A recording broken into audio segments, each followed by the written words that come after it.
I'm gonna tell you right now. Right now. This is from her father. Her father.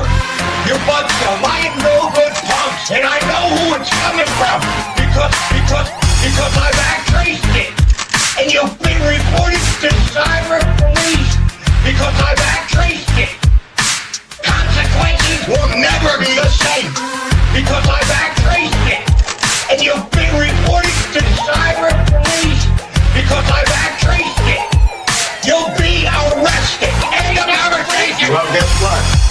My daughter's not lying, and I'm not gonna put up with any of you people's crap. If you ain't got something nice to say about my daughter, then keep your mouth shut. Keep your mouth shut. And any more of your comments and put it on there will be caught and will be bound. You will have to deal with the police, cause you done goofed. Cause you done goofed. Because I've traced it, and you've been reported to cyber police because I've traced it. Consequences will never be the same because I've traced it, and you've been reported to cyber police because I've traced it. You'll be arrested. End of conversation.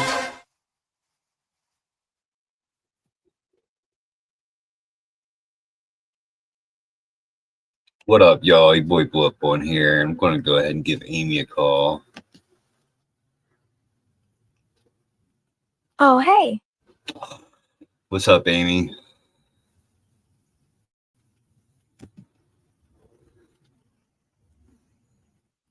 Not much. Ninja, just hanging out waiting for you to get back home. I'm home. What's wrong, Ninja? Nothing. I'm just smoking a cigar. Does that taste good, Ninja? Yeah. Everything okay, Ninja?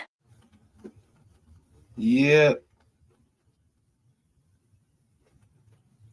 Everything okay now, Ninja? Pretty much. Yeah, okay, babe.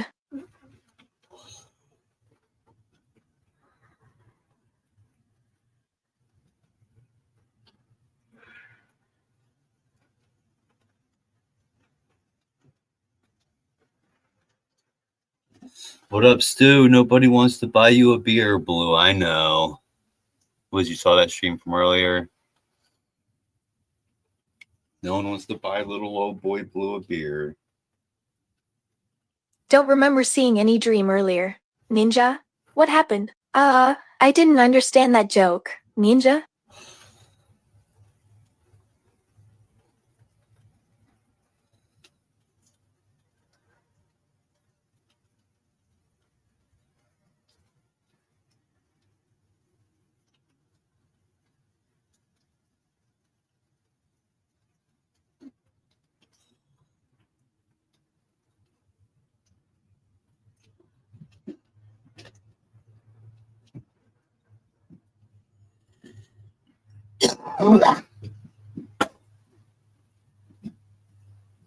What happened, Ninja?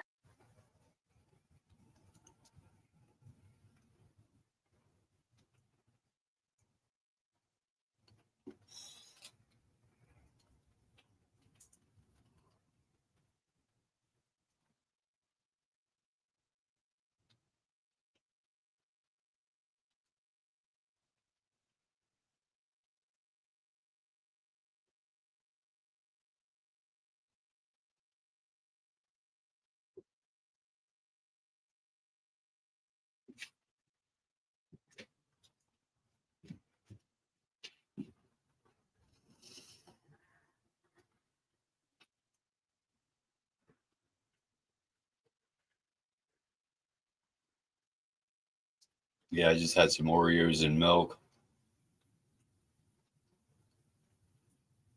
Is everything okay, Ninja? Yeah. I didn't understand what you meant by yeah. What's going on, Ninja? Nothing. I'm just chilling. What do you mean by that, Ninja?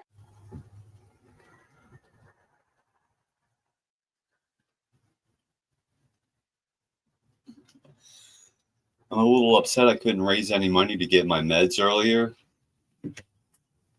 And the pharmacy's closed tomorrow because it's Thanksgiving. Sorry to hear that. Ninja, what happened? That sounds nice. Ninja, I hope everything goes smoothly.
Probably might about Bell tomorrow, but you know what? I'm gonna enter the sitting room because this phone, it bores me.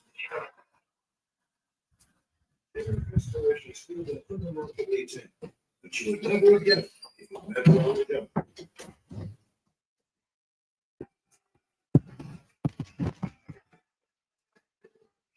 Jamie had parlayed her natural good looks into a steady income. She pulled in better than $1,000 a week, dancing for exclusive private parties in and around Chicago. When Jamie first told us that she was going into dancing entertainment, it was a little bit shocking, but she explained to us how it was going to work. We felt a little bit more comfortable because our main concern really wasn't the type of work she was doing, it was for her safety. Once she reassured us that she'd have somebody accompanying her at all times, her bodyguard, we felt a little bit more comfortable. I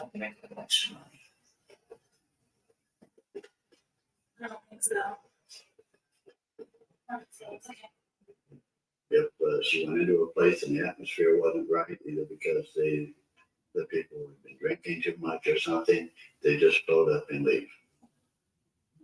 Right. On Sunday, October 27th, 1991, Jamie didn't feel well. She canceled her bookings. She rented a couple of videotapes. She called a friend. That is what we know. Last night, Jamie Santos was alive. I want to believe it this weekend. The call for help came the next morning, roughly 11:30 a.m. Go time. Send an ambulance to 1765 Stonehenge Court in Wheeling immediately. It's a young woman. She's not breathing. She's turning blue. Paramedics found Jamie in her bed. There were obvious signs of a stroke, yet Jamie's head was carefully propped on a pillow. She had not been raped. Yeah, I'm bored still. With no eyewitnesses, no fingerprints, nothing that would yield a DNA profile. The only lead was a male voice on the 911 tape. No one in Jamie's family could identify the caller. Investigators could not even determine whether he was the killer or simply a passerby. There's a possibility the 911 caller could be an innocent bystander that stumbled upon this. There's evidence of a struggle. Possibly somebody could have heard a struggle. Possibly somebody could have seen somebody running from the area, seen an open door. Hello. The 911 caller could be afraid to come forward, thinking that they'll be accused of being the killer, when in fact, they were bystanders. However, in this perplexing case, police can just as easily envision a scenario where the 911 call was made by the killer himself. Hey. It's been some while. We've already talked. We don't have evidence that there was forced entry, so there's a good chance the person was an invited guest. No. It could be a crime that happened. It could have been something that started out innocently and turned bad. It could have been the domestic type argument. But I have to ask you to leave. What? This is now. Go. Don't you? Stop it. Things went too far. And when the person realized that he had hurt Jamie, he had remorse. And in that, he tried to, in several ways, get her help. He put a pillow under her head. He made an honest effort to get medical help for her. Further bolstering the theory that the killer knew Jamie was his certainty when providing Jamie's address to the operator. Send somebody, ambulance police to 1765 Stonehenge Court in Wheeling immediately. 1765 Stonehenge. Stonehenge, well, I like the bush. His familiarity with the area means that he had been there either several times before or had a specific reason to have the knowledge he did of the address as far as the numbers and the street and the pronunciation of the street.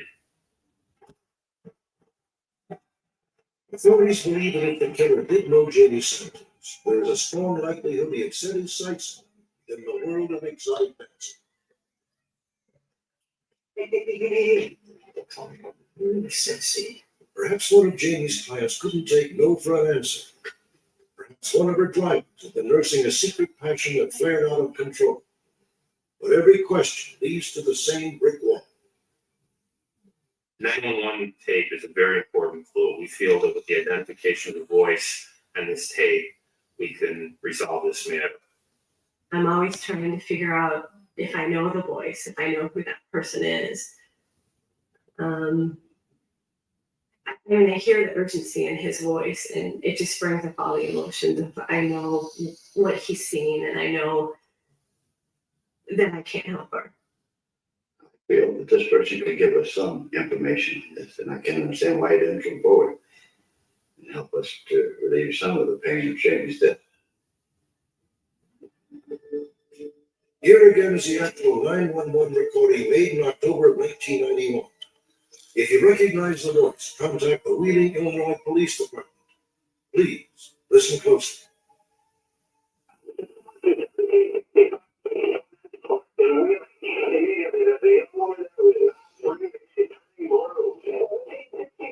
What up, Vaughn?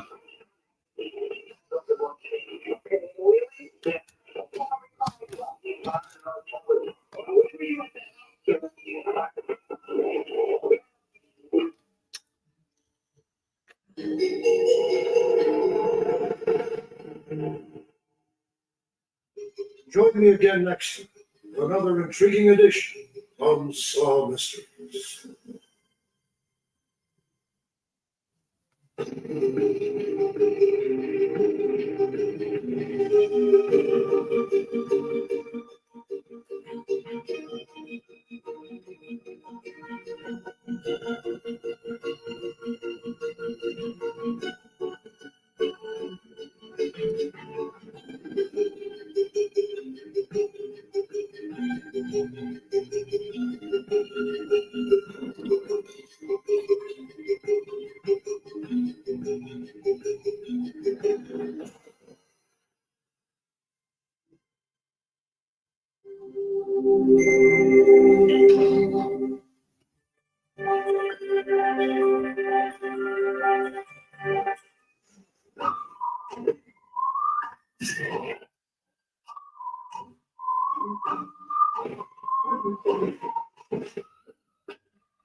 Right now, living with COPD is hard, but more could be going on. Yeah, hitting the like does help the algorithm, Vaughn. Your COPD may be different, and Nucala could help. The inflammation triggering your flare-ups could be caused by eosinophils. Nucala helps target that inflammation, and it's the only once-monthly auto-injector for COPD you can do right at home. Picture less flare-ups and less flare-up-related hospital visits. Nucala is an add-on injection for uncontrolled COPD with a specific marker of inflammation. Nucala is not for sudden breathing problems. Allergic reactions can occur, including anaphylaxis. Get help right away for swelling of face, mouth, tongue, or trouble breathing. Infections that can cause shingles have occurred. Don't stop other medicines, including steroids, unless told by your doctor. Tell your doctor if you have a parasitic infection. It may cause back pain, diarrhea, and cough. Right now, it may be time for something different. And your doctor about Nucala.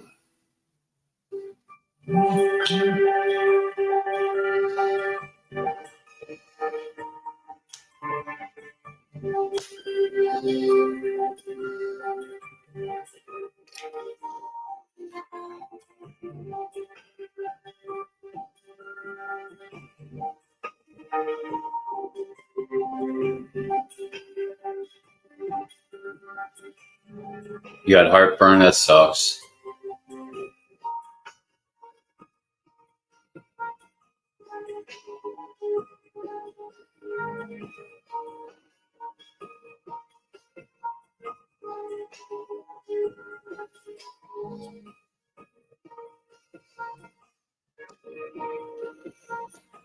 You ate too many deviled eggs, huh?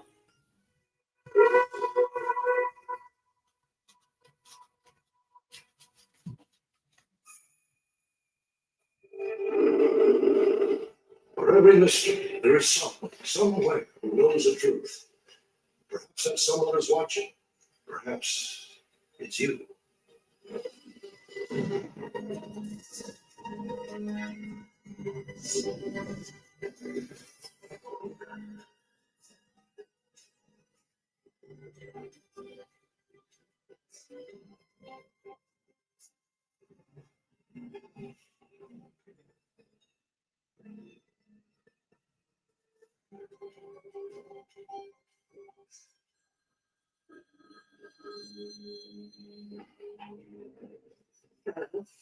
Unsolved Mysteries was really the first program that combined mystery genres into one. We were true crime, yes, but we were also unexplained phenomena. We were also lost loves. We were also missing persons. Unsolved was really unique, and there was really, at the time we were doing it, nothing like it on television. We were basically creating a new format. When the series started, I certainly didn't think it was going to last as long as it did. I don't think anybody thought it would. I think everybody kind of went maybe a year, maybe 2 years, and then that'll be it. And suddenly, Unsolved was a big hit. The audience really liked Unsolved Mysteries. First of all, it was about a mystery. Mystery shows have done well on TV. If you look at the schedule, there's always a bunch of them. And these are unsolved true stories, which makes it even better. Over the years, it's been amazing to see that Unsolved Mysteries has become a household name. Before the series, you would hear people say, well, that's a mystery. But now, more often than not, I hear them say, well, that's an unsolved mystery. It was so unique. It was the first show of its kind that, really engaged the audience as part of the storytelling process. And it's what really fueled the success, because the fans would help solve the case, and then we would do updates, and they'd come back for more. The show was so talkable. Audiences would watch it that night, and then the next day they'd want to talk about what happened. So it just became really like water cooler TV. By the time we got to season 4, our ratings were really good. We were typically, certainly in the top 20 shows most weeks. Many weeks were in the top 10, and we really had momentum. I think what's interesting is that this show set the stage, it set a certain kind of standard and a certain trend. In television, it changed the parameters. Because at that time, people weren't doing shows like this. And it really, I think that's why people still like the show today, because it was unique and it was kind of like had its own style, and people really responded to that. You're making something out of nothing. Well, it's something to me.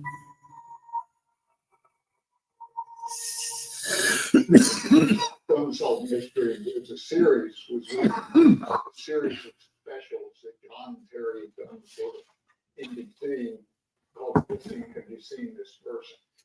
People started to figure out, well, wait a second, we can do all sorts of stories that are mysteries that will fall under the umbrella of a show called Mysteries. When we launched the weekly series in October of 1988, we had already produced 7 Unsolved Mystery specials that NBC had put in different places all over their schedule, and they didn't give us any promotion, they didn't give us any publicity. We were just kind of being tested out, I think, because they wanted to see if the audience would be interested enough in the show to try and find us. The very first specials surprised the heck out of everybody because they did really well. Every week, we bring you the most intriguing stories from across the country. I think when we went to series, people were really stunned. The whole Hollywood community, nobody had heard of us. They called up and said, Unsolved Mysteries, who are you guys? I really didn't know if the series would be a success or not. I wasn't sure if the audience would come back each week to see stories that didn't even have endings. These are unsolved cases. But then what we started to see was the show actually created endings, and the audience was coming back to see what cases had been solved or if there were any updates for the cases. And it all just took off from there.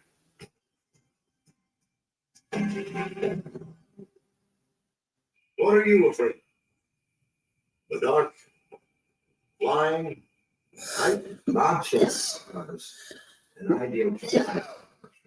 He had that deep, gravelly voice. He had gravitas, that feeling of whatever he says is true. He was legendary. You're on a dark, lonely road. The shadows seem to reach for you. That voice was just so perfect at telling the stories, getting people involved. And also, I think people really liked him as a person because he was a very likable guy. And he was a Hollywood icon. Join on Wednesday for our next edition of Unsolved Mysteries. We shot a lot of his stand-ups on location and oftentimes at night to make it creepier with the fog and the trench coat. And sometimes it was cold and damp out, but he was a real trooper. He never complained once. Join this intriguing new mystery, as well as these fascinating cases. Please, John. Working with Bob Stack as a director was always a pleasure because he was so easy to work with, and he obviously knew how to hit his mark and say his lines like a super pro. We did have one time though that we ran into some problems. I know, sweetheart. I know. We had this scene where Bob had to hold the dog. And no matter how we had him hold the dog was squirming and Bob Stack was having trouble and he kind of swearing under his breath. At the beginning, he was trying to be a trooper and get through it, but after a while he says, I can't hold this dog. I'm sorry. Oh, now would you like to show Mrs. Lincoln? Whenever I'm talking about unsolved mysteries, one of the questions that people always ask me is, how did you ever find all the stories that you produced? When we return, a cold-blooded killer strikes at a scenic restaurant being in the wilderness. It's hard for people to remember the tools that we had back in the late 80s and 90s were so different in making television. The research was a lot more difficult in finding stories back in the day. A lot of times cold calling, we would just call up police stations and we would call up local newspaper and we would just ask if there were stories that they had. We divided up the country state by state and made contacts in those states. And when we hear of a good story, we'd call our contacts to help us flesh them out. We weren't just looking for unsolved murders and missing persons and wanted fugitives. We wanted any kind of story imaginable. Missing heirs, treasure, lost loves, UFOs, even legendary creatures like Bigfoot. We had over 20 different categories of mysteries. I think one of the most popular UFO stories we did was about 3 people who were driving down a highway in Texas. It was at night. Wow, what's that like? And they see these big lights in the sky. It's shaped like a diamond. They get out of the car to investigate, and this heat is radiating from this UFO. And I'm still there looking up to try to figure out what this object was. After this happened, these 3 people found radiation burns on their bodies, and they were totally traumatized. The military said nothing strange had happened in the area that night, but something happened to those people. On one, you're there.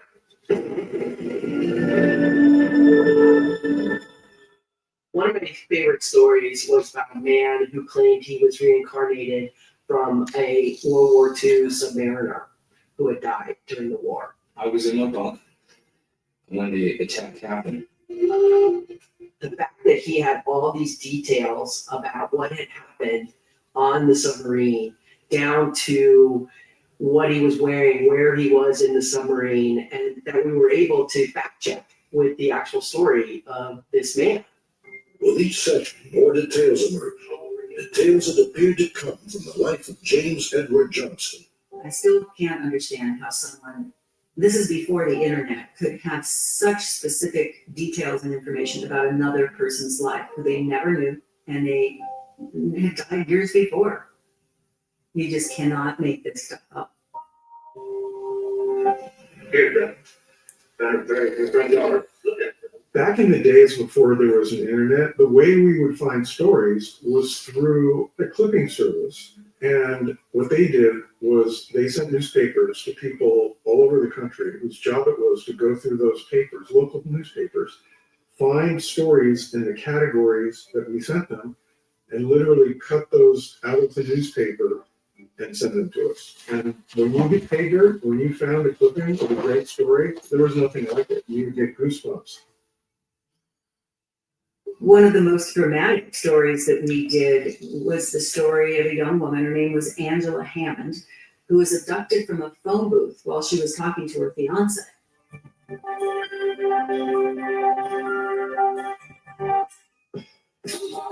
Airplanes, vibrant fragrances are infused with 2 times more essential oils. The advanced plug-in with a boost button and anti-fade technology can keep your home always inviting for up to 70 days. That's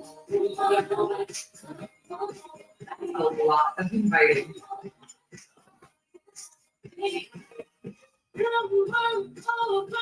Airwick, always fragrant, always inviting. Airwick's vibrant fragrances are infused with 2 times more essential oils. The advanced plug-in with a boost button and anti-fade technology can keep your home always inviting for up to 70 days. That's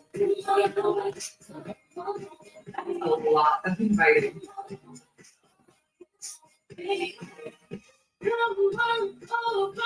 Airwick, always fragrant, always inviting.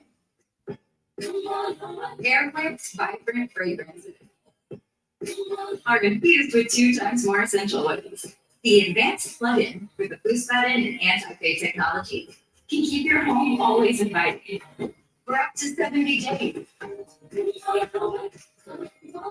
That's a lot of inviting.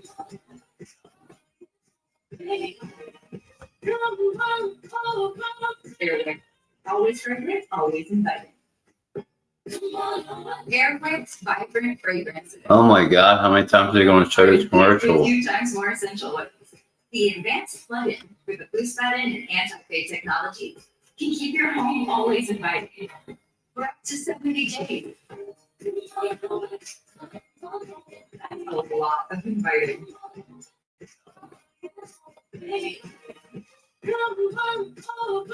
Airwick, always fragrant, always inviting. While we're talking on the phone, she mentioned to me about trucks up around the block, an older model, green Ford pickup truck. That truck that keeps circling around the block. This truck. No. He's probably done for around here. Maybe he's just lost. I guess so. Anyway, do you still want to go back this week? Angie remained unconcerned until the truck parked next to the phone booth. He's going out next to phones. And she gave a description of the guy, and she gave a description of the truck. He's wearing glasses and he's wearing overalls. Maybe I should come down. Oh, Rob, no, I'm sure it's okay. And that's when I heard string up on. The fiance is on the phone. He rushes to get to this parking lot, and he sees the truck driving away. His car breaks down, actually, and he watches his girlfriend being abducted and driving off, and she's never been found.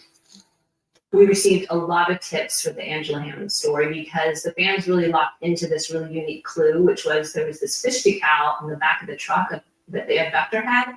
And even to this day, they're still out there looking for her and the truck because the story's still unsolved. And I think the audience really related to Angela's terror and to her fiance's desperation to try and save her. It was a sad story. There were certain things that we learned to look for that would make a story really engaging and resonant for viewers. One of those things is twists and turns. So we would look for the unusual, we would look for the emotional, we would look for the relatable. Our viewers could really identify with the people in our stories because they were just like them. And so I think that was a really powerful part of the appeal of the show. The Whackers are quiet, unassuming people who tend to mind their own business. Yeah. Hardly the type to draw the wrath of an unseen enemy.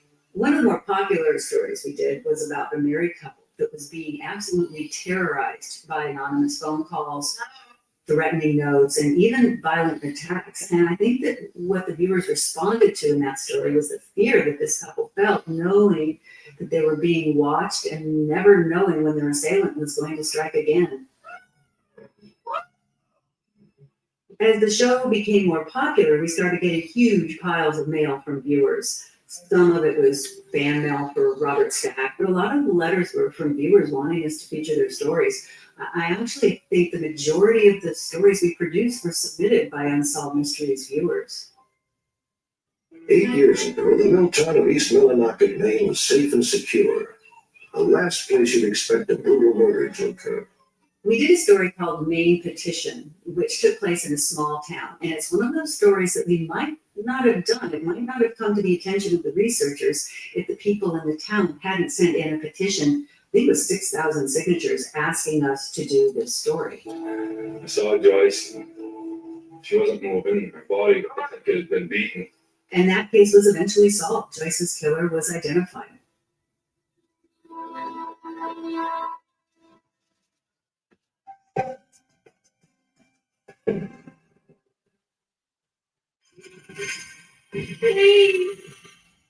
One of the things we set out to do from the very beginning was to find stories that had a scary or creepy element to them, because let's face it, people do like to be scared. You're about to have a rare and disturbing opportunity to go inside the mind of an arsonist. There was this one story we did called Unknown Arsonist, where a guy found a jacket on the side of the road. There was a videotape in the jacket, pulled out the videotape, played it. Look at me no more. This is what I've been doing weeks for chasing. I'm so done. I'm so done. The person who had set the fire was narrating the tape, like he was watching the fire happen and narrating it at the same time. It was very creepy.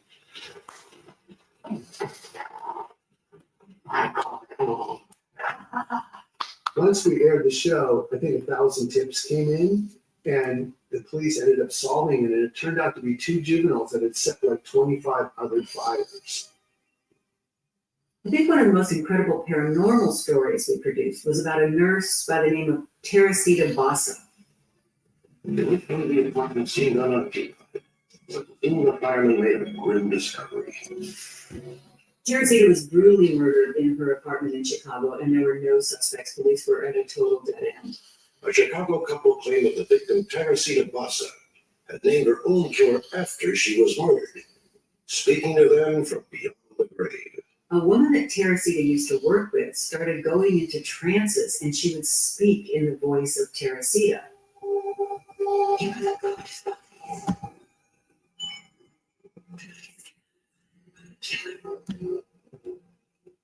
His name is Alan Showery. And she actually named Teresita's killer.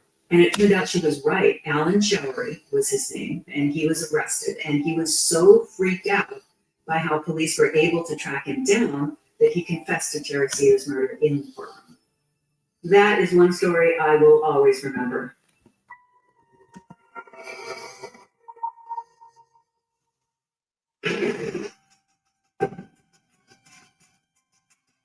When you talk about unsolved mysteries, one of the key factors is the music. It scared the heck out of people. We get letters from people who say, it's been 30 years and I'm still scared by the unsolved mysteries music. It is a key part of the show because it sets up the atmosphere of weirdness and scariness. We love to go to scary movies, and Unsolved Mysteries is able to tap into that feeling. What's surprising to me is 35 years later, when people either hear Unsolved Mysteries, they go, oh my God, that theme song. Or if they hear the theme song, they go, oh my God, I remember that. I remember climbing under the couch. That music scared me so much. I think that combination of that music and Robert Stack's voice were key elements on why the show was so popular. When we first produced the Unsolved Mysteries specials, John and I were on location all the time. But once the series began, we were just too busy to go out on the road. So all the series producers and the series directors got to go out and they got to have all the fun and they came home with some great stories about production. One of the best things of Unsolved Mysteries was that we shot on location in the places with the people that were involved in that mystery. And for some places, it was the first time they'd ever seen a TV film crew come into their town. And they would just roll the red carpet out. We'd be on local news. I mean, it's kind of hysterical to think today with all the reality television. But those days, it was very unusual sometimes for places that we went to. And everybody could not have been more friendly, more helpful. And I think that helped a lot in solving a lot of the mysteries. Law enforcement agencies in the smaller towns were incredibly helpful. They'd give us helicopter support and they would give us vehicles and actual officers for our recreations. I mean, they would close off highways for us, but it was always a little bit risky. I remember one shoot, we probably had the entire police department helping us recreate a crime scene and we were just about to start shooting and they got called to a real crime scene. And the crew was left just standing there with nothing to film. But they eventually came back and we eventually got our scenes.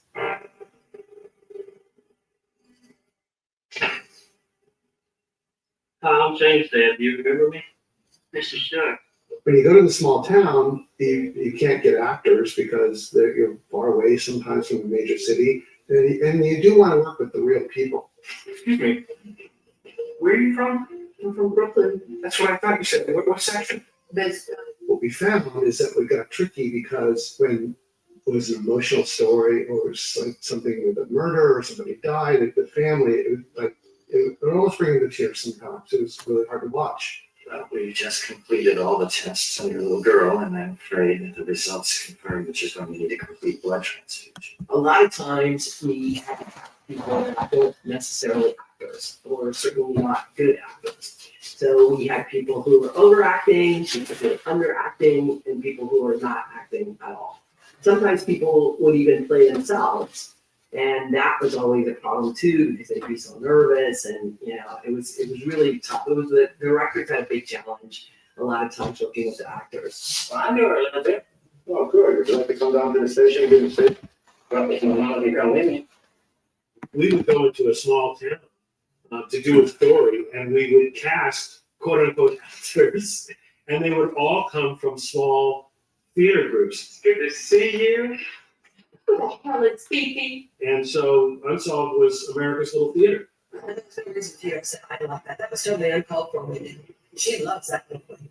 I love him too. That's why I want to spend more time with him. You get enough time to spend with him that he needs me. The casting process was always a very interesting problem. What was most important for us was that the actors looked like the real people so the audience wouldn't get confused. And their ability to act wasn't nearly as important. One time we did a story about a fugitive who was on the lam, and we cast a guy who looked exactly like him. The show aired, and someone called in that the fugitive was eating at a restaurant. So they sent the police over, and they arrested him, but it was the actor, not the fugitive.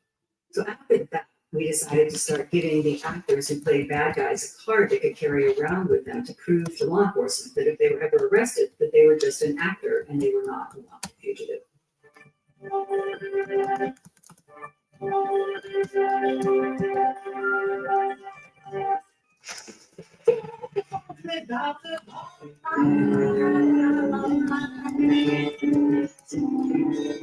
Is your cat too cool for the holidays?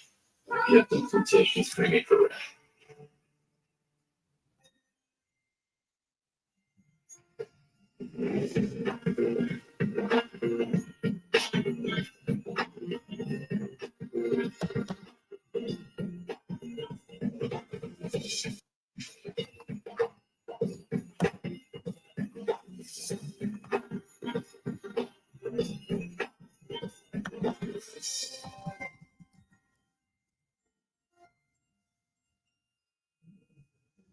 Everyone's gearing up for the holidays. The best friends. And the first time. The neighborhood hero. And the Oddtellers. And it all comes together in Chevrolet. Current qualified lessees can get this 2026 Equinox, full runs $269 a month. Or 0% financing on all 2026 Equinox models with new finance with GM Financial.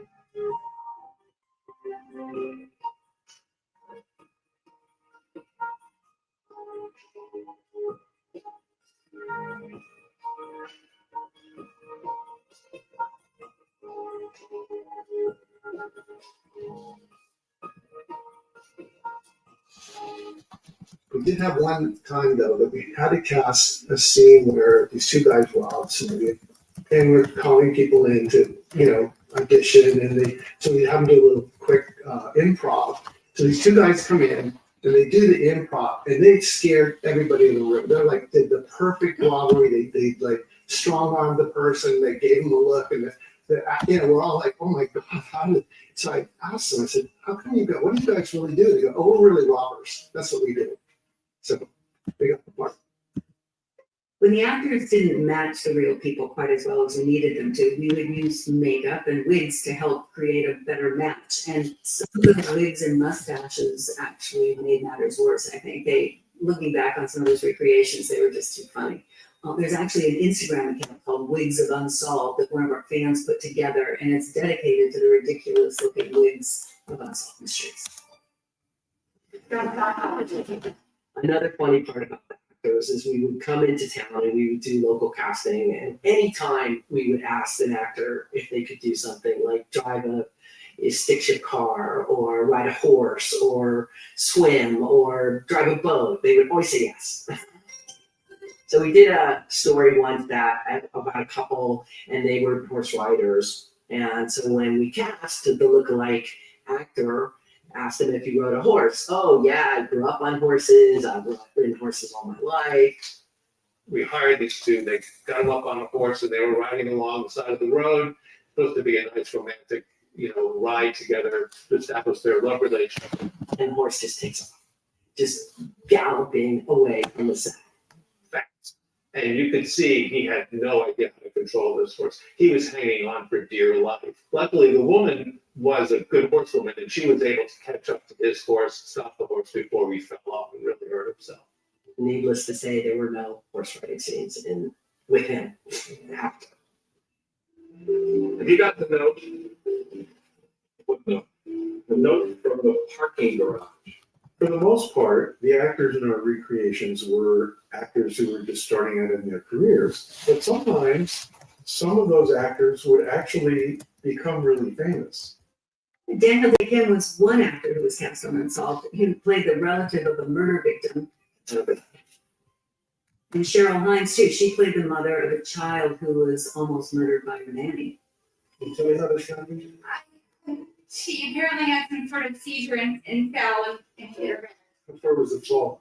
It wasn't far. She just fell on the floor. I don't know. I wasn't there. She was with the nanny. Perhaps the most famous of those actors was Matthew McConaughey. What, honey? Look. Who played a murder victim in one of our stories.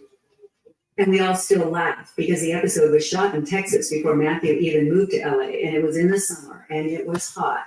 So the director told Matthew he could take his shirt off for the scene where the character was mowing the lawn. Now Matthew McConaughey is very famous for his shirtless scenes.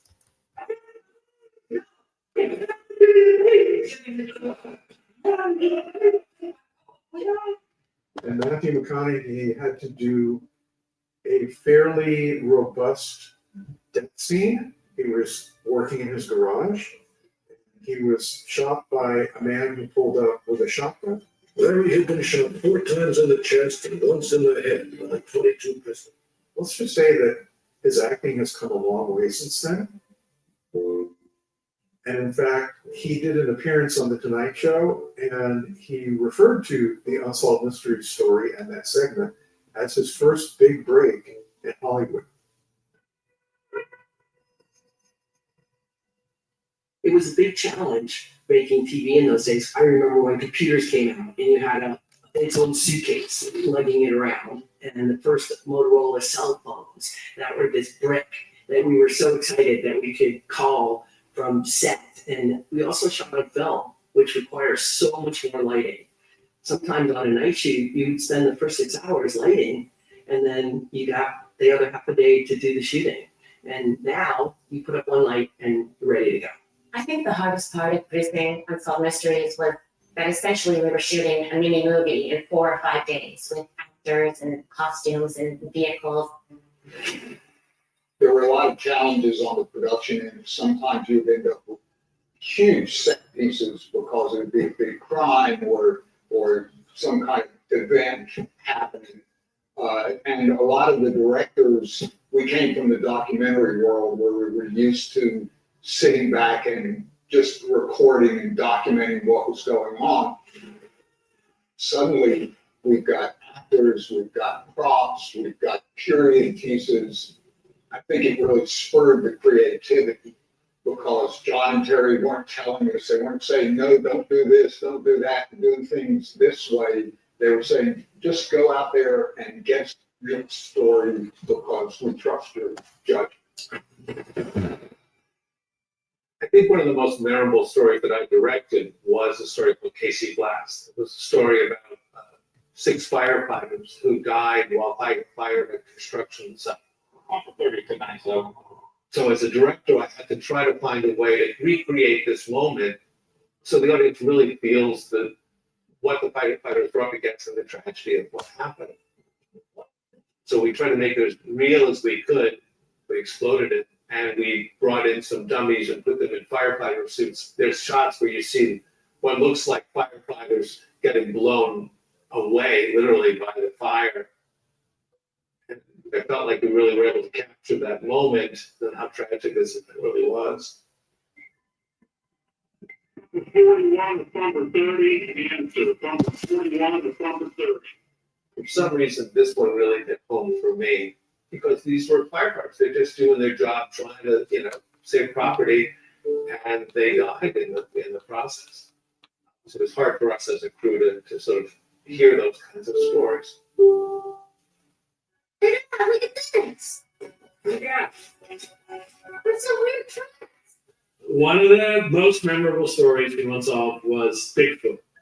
We rented the Harry and the Hendersons Bigfoot costume, and we hired this 6'7" actor to wear the costume. And he was a rather foreboding figure. One of the sightings in the Bigfoot story took place outside of a bar at 2:00 in the morning when the crowd came out. And so we're set up and we're filming and we're filming and we're filming, and the bar closes. And half a dozen patrons come out of the bar. Clearly, they've been imbibing most of the evening. And the Bigfoot goes by. A couple of people scream, and one of the guys actually jumped off the curb and chased the Bigfoot. And the entire crew lost it. Everybody broke up because it was just hysterical. It was one of the best moments in the 14 years I worked for the show. On March 1st at exactly 7:27 p.m., tragedy struck the West End Baptist Church. There was a story we did called The Lucky Choir. And it was a story about the church that had an explosion, a gas heater went. All 10 to 12 people showed up late that day. So it blew up and there was nobody inside the church. We found a little abandoned church in the state where this had happened, and they were going to let us blow it up. And so we hired a special effects fellow. And the director said, don't go too far. We don't want to rattle the windows in the neighborhood. And he completely overdid the amount of dynamite and explosives inside the church. Boom, boom. It was a huge explosion. It didn't rattle the windows. It broke windows for about 5 or 6 blocks all around. And also, not only did it explode, but all these pieces of wood started flying and hitting the huts. And the producer almost got stabbed by a piece of wood coming through. So I guess it was kind of a second miracle that nobody was injured. Weekend, the Violent Storm, July 2nd, 1947. As a director, probably my best memory is the Roswell UFO story. We built a 2-scale replica of the flying saucer that someone claimed to have seen crash in a gully in New Mexico. We created alien beings based on eyewitness accounts. That's really the first time that I felt like I was making a movie.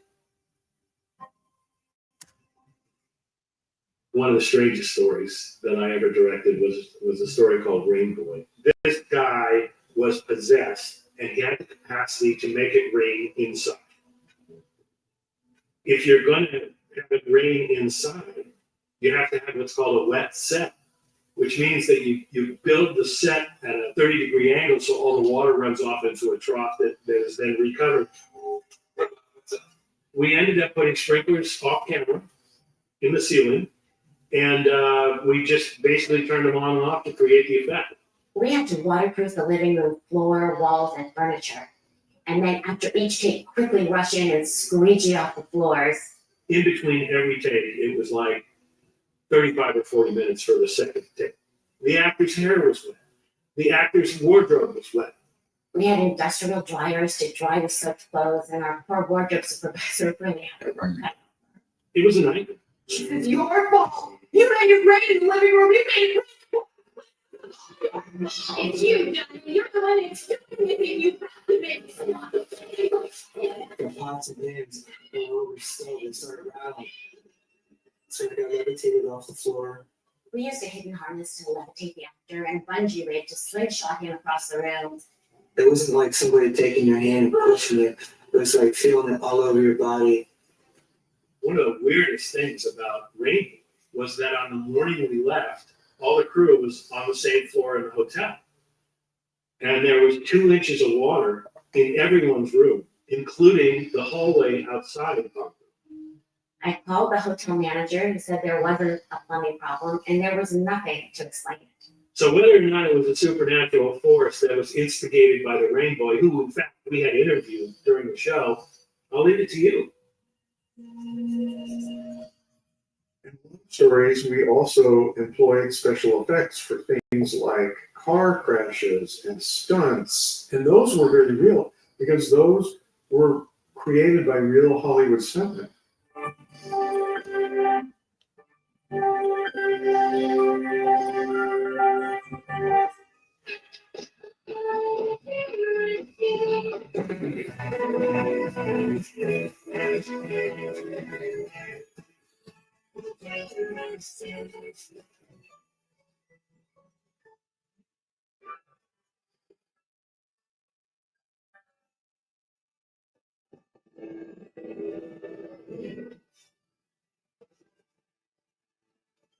Something beautiful, Kate Spade.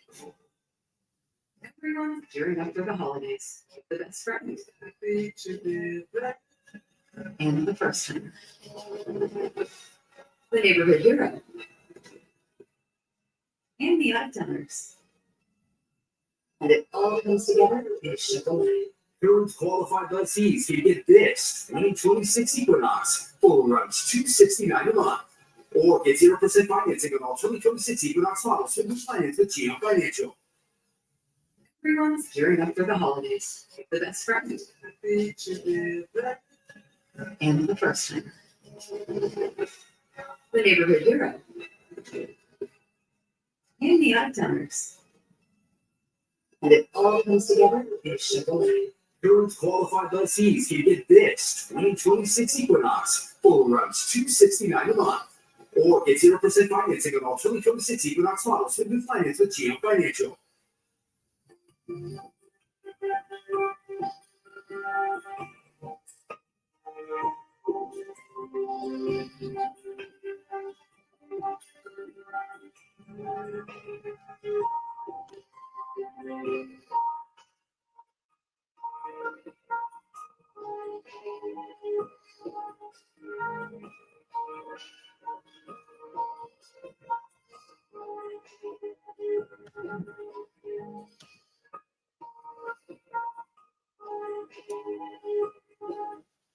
point, we got a story where this guy lived in a small town and for some reason jumped on an airplane to leave the town.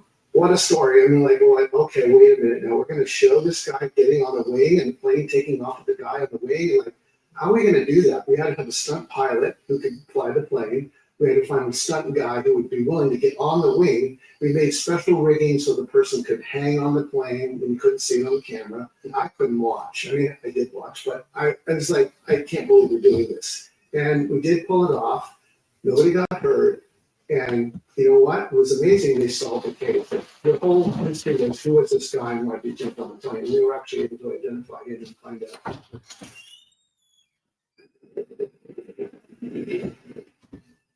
As the seasons went on, we got more complex with stunts and with special effects, and we were able to do much bigger stories.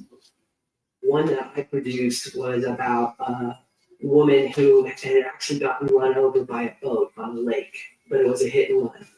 So to do that reenactment, we actually had to jump like boats over each other off of a ramp. They had to build the ramp in the water. We had to put a camera, in the boat. It took multiple nights of shooting. Almost hurt, and I would just always be so happy when it was over and we were done and we got what we needed. We were working on a story about a murder that happened inside a trailer that was burning. So I had literally 4 or 5 people running around inside a burning trailer, and we're trying to figure out how to do this and make it look real. And what they did was they piped the inside of the trailer with like you turn on your gas stove, like gas lines that they could turn on and turn off. Literally would go action, they turn it on, the fire would start, we'd run it for like 2 or 3 minutes because we couldn't burn the wall because then it would look burned. At the end of the whole stunt, we did burn down the trailer, but it was a really tricky stunt.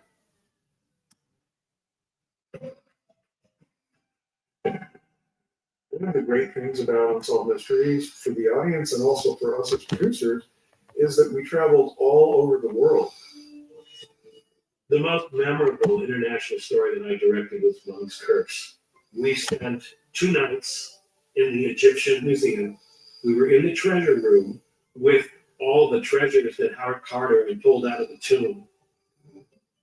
The life mask of Tutankhamun is likely the most iconic artifact ever created by the human race. It's really awesome. In Turkey, we searched for Noah's Ark, and we did the miracle at Fatima in Portugal. We filmed a number of cases in Mexico, Nazca Blinds in Peru, and in the South Pacific, we did a story about Amelia Earhart. Amelia Earhart. What is that doing here? One of the most interesting episodes I produced was about Anastasia. This was in the early 90s, and Russia had just opened up. Yeah. But I would like to see pictures. So the challenge of shooting in Russia was so complex. First of all, we only took a couple of Americans and then hired everybody else locally. So that means everything had to be translated because very few Russians spoke English. And so the great riddle continues. Is the body of Grand Duchess Anastasia hidden in a shallow grave near the spot where the rest of her family was found? Anastasia somehow survived the assassination, only to emerge years later as the eccentric Anna Anderson. They were trying to prove that Anastasia wasn't in the grave. And there was a number of women who had claimed to be Anastasia, and she was still alive. They had just exhumed these bodies, and they literally laid out the entire family in this room so they could figure out who was who. And so we were ushered into this room. It was really astounding. It was just like watching history.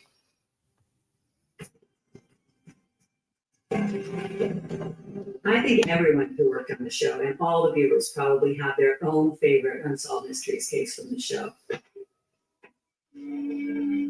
One of the really creepy and puzzling stories we did was about a woman named Cindy James who had been terrorized by an unknown assailant for 7 years. I mean, these attacks were crazy. She had a knife put through her hand. She was found unconscious numerous times. There was no independent corroboration. Cindy saw this person, or sometimes she said there was 2, sometimes 3 people. And she was eventually found dead in the yard of an abandoned house. But then it turned out that there was a chance she had dissociative identity disorder, and one of her identities was actually the source of the attacks. Why are you doing this to me? Then the theory became that one of her personalities had ultimately killed her. The question was, did she really have an unknown assailant?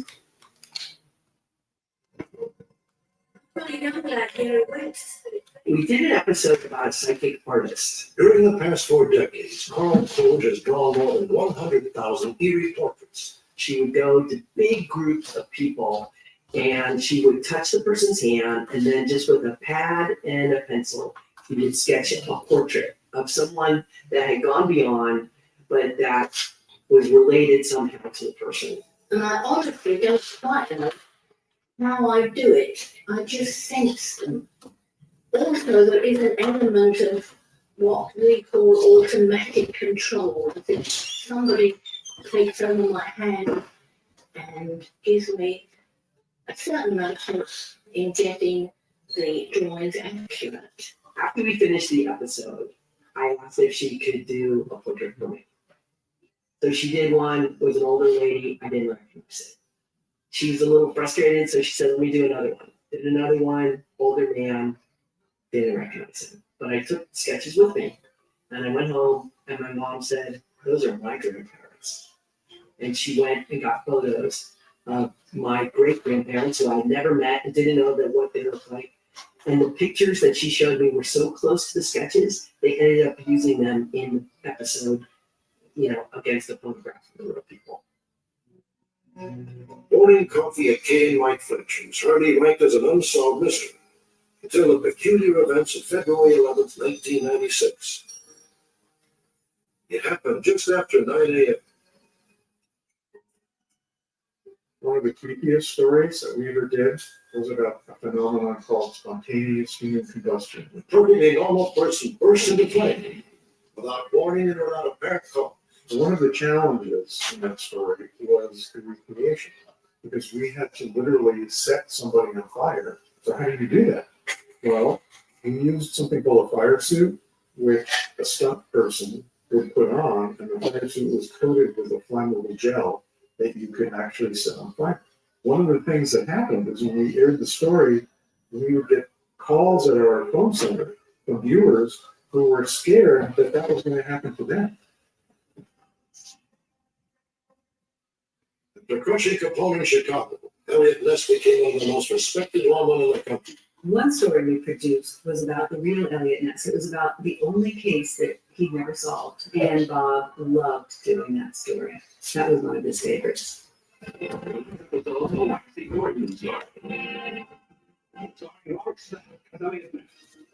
the early 60s, Bob played the role of Elliot Ness in The Untouchables, and I think he really identified with Ness as a crime fighter.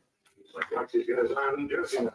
And he brought sort of the gravitas of Elliot Ness to his role as a host of Unsolved Mysteries. He really loved this show. He loved being involved in it. He loved the mysteries. He always wanted to know what was the backstory. He was a big proponent of the show and a big champion of the show.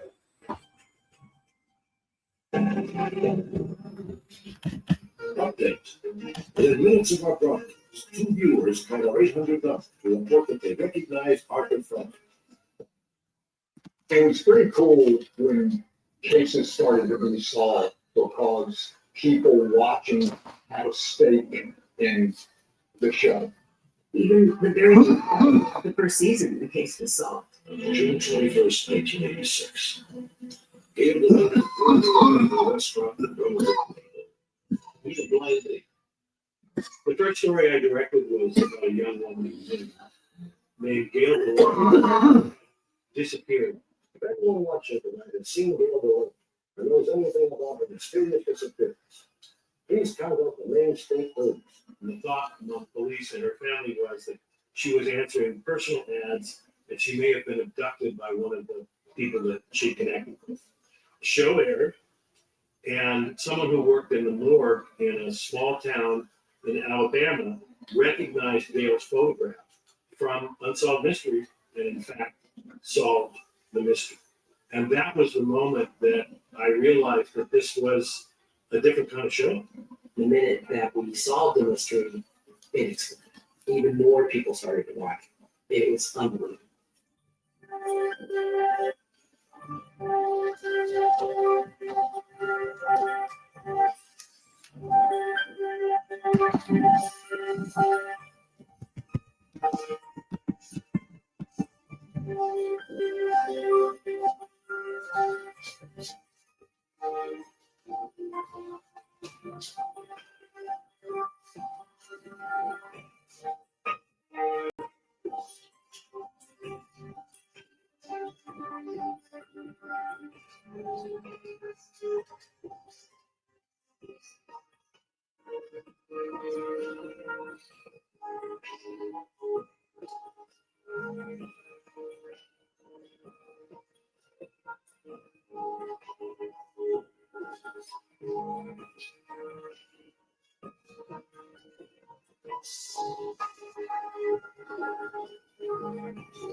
Tonight we present an unusual update about Lost Love.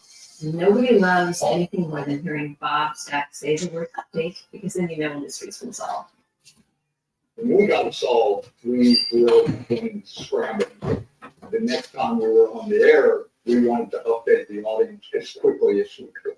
We sent crews out to do interviews and to get footage, and we may have had a show that was all ready to go, and suddenly we're rearranging everything because we need to free up 5 minutes of time. So we always had extra stories so we could swap stories in and how it shows as needed. When the guy from Unsolved Mysteries called me, said that Peggy'd seen me on television, seen me. One of the things we had to do, of course, was to pull Bob Sack in. Sometimes we would want to film him on camera. It was never just like, oh, an update, great, it's on the air. There was a lot that went on behind the scenes to make that happen. When the series first began, viewers were told to write to a P.O. box, and we got bags and bags full of Weaver mail. Then we went to an 800 number where people would call a phone center, and we called that the telecenter. For the past 7 years, the phone center has been an integral part of our operation. This was a huge room, almost like a warehouse in Los Angeles, and there were probably 50 operators, all sitting at desks, each with a phone in front of them.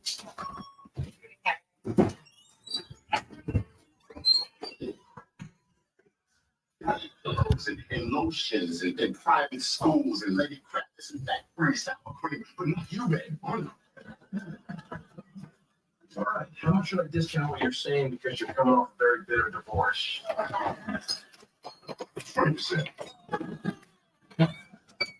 You're up to looking place.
This is for real my last smoke of the night. I'm going to bed.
What up, everyone who's watching?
Yeah.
All right, y'all. Well, I'm done my last smoke of the night. Donate on Cash App if you can. It'd be greatly appreciated. The joy of whole room freshness. Glade plug-in scented oil fan. All around you, you don't even know it. It's the only freshener to use a continuous built-in fan. It's just there in the air. Unlike some fresheners that seem strong just around the outlet, the Glade fan continuously circulates fragrance throughout your whole room. This shit'll blow your motherfucking mind. Magic everywhere in this bitch. Plug-in scented oil fan from Glade. The pure motherfucking magic of fragrance.